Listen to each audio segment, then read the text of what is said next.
Leja vjetore në Shqipëri, ndryshimet kryesore që duhet të dish. A i dije që në Shqipëri leja vjetore nuk është më 4 javë kalendarike?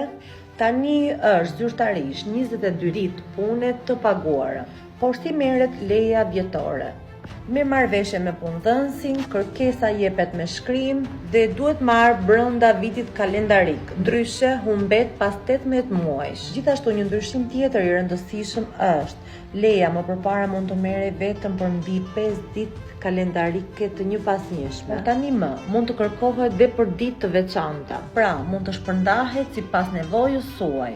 Gjithashtu, leja s'mund të zbëndsohet më kundrejt pagesës, përveç rastit kur largohesh nga puna dhe nuk e ke marrë pagesën e merituar dhe nuk e ke marrë pushimin e plot. Këshilla ime është mos prit që të kujtoj punëdhënësi, por leja është një e drejtë e jotja dhe duhet ta kërkosh vetë. Por çfarë sjellin këto ndryshime? Leja tashmë është më e thjeshtë për të llogaritur, nuk ka më konfuzione për pushimet që përfshin të diellat apo ditët festive. Këto ndryshime janë bërë për të parafruar legjislacionin shqiptar kundrejt atij evropian dhe për të ardhur më në ndihmë punonjësve.